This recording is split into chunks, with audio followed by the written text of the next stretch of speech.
Good day. I am very pleased to join you, my friends at junior high school, for this celebration of the 35th anniversary of the EDSA People Power Revolution. I am very pleased to be able to introduce to you your guest of honor for this celebration. I had the privilege of actually working with your guest of honor when I was still at Xavier University, Ateneo de Cagayan. After the Marawi siege, your guest of honor approached Xavier Ateneo and asked us to work with her on building houses for the Bakwits, for the evacuees who had to run away and flee from the Marawi siege.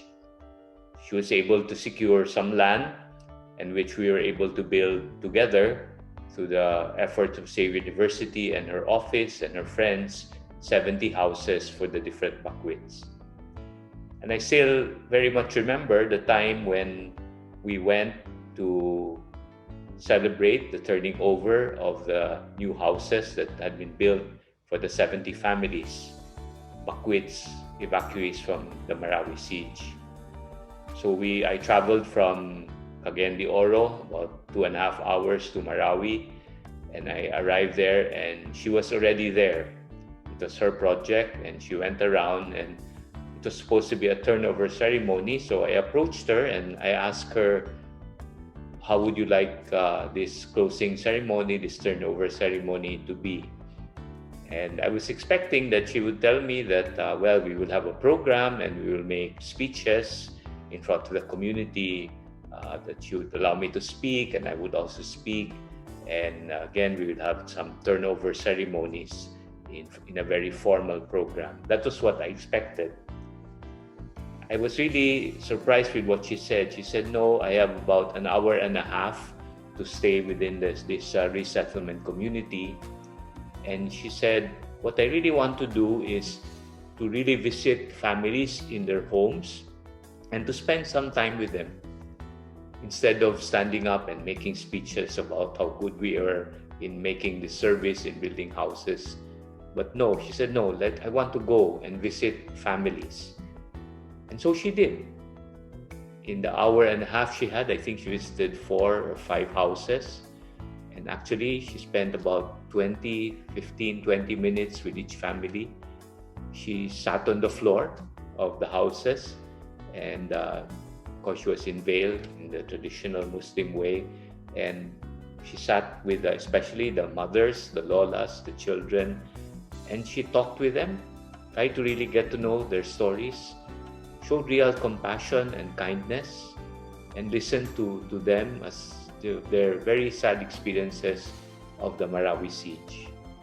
And that's what she did. She went from house to house, and she was, I think, able to visit 5 houses, if I remember. And then after that, we had, of course, our very simple turnover of the houses, the turnover ceremony to the people there. Very simple, no great fanfare, no great speeches. And then she left. I really was humbled and very impressed by her action that day. He was a person who really showed humble service, who really showed what it meant to be compassionate and be very close and near to the poor. And without any fanfare, without any need for calling attention or any way of self-promoting her achievement, which is really quite something, being able to build houses for the poor, for the Bakwits of Marawi. So I think what she did that day for me encompasses very much what I think is really what will keep the spirit of the EDSA revolution, People Power Revolution, alive. That we need to value our freedom, we need to value our democracy, but valuing that is really shown through humble service. Is really shown through showing compassion, being close to the last, the least, and the lost, being close to the marginalized and those who have less in life, being close to the poor. And I think this person really shows that in a very authentic, very genuine way. So it is really my privilege to introduce your guest of honor for this celebration of the EDSA People Power Revolution, the celebration of the Ateneo Junior High School. Good friends from Ateneo Junior High School, I present to you the Vice President of the Republic, Vice President Leni Robredo.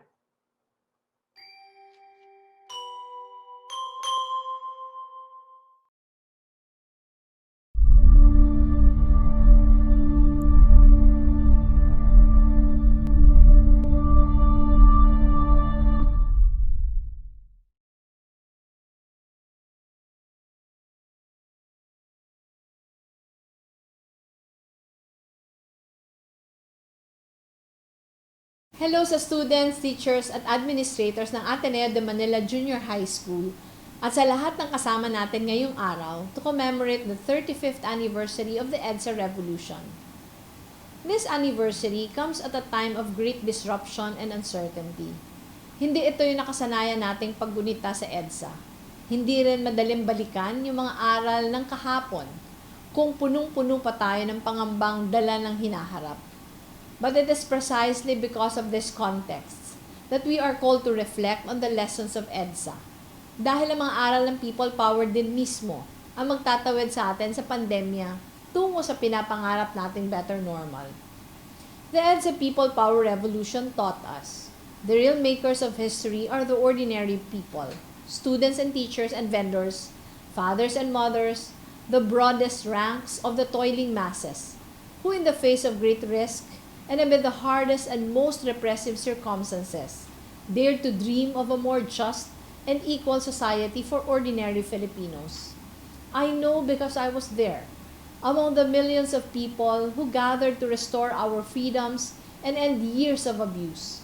Widespread corruption, cronyism, poverty, and inequality had defined the martial law regime.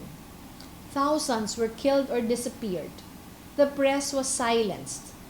At EDSA, young people like you braved the front lines in shaping the future of our nation, all in pursuit of a simple dream, to live with dignity, to have a government that won't lie, steal, or abuse us, one that won't kill us, and one that fulfills its sworn duty to truly serve the Filipino people. Certainly, there are efforts to revise history for the personal agenda of a powerful few. There are those who still try to convince our youth that the sins of the past do not matter. This is where you come in. The lies continue. It is up to us to retell the stories of EDSA, to amplify the voices of those who were there, to make sure that their narrative of courage, how they were able to find the courage to face tanks, guns, knives, and fighter planes circling in the air, remains forever etched in our national memory. EDSA affirms the values that CSIP imparts upon you, fostering unity and practicing self-discipline, born of the recognition that we are all individual weaves in the singular tapestry of humanity. The suffering of one redounds to the suffering of all, just as the progress of the last, the least, and the lost redounds to the progress of all. Sa parehong paraan na we are bound by any crisis, we are also bound by our collective aspirations and a collective resolve to achieve these aspirations. We are bound by our shared dream of a truly better normal, a world that is safer and kinder, that recognizes the dignity, especially of the most vulnerable among us. With young Filipinos like you among our ranks, I have no doubt this better normal is close at hand. Maraming salamat, mag-iingat kayong lahat.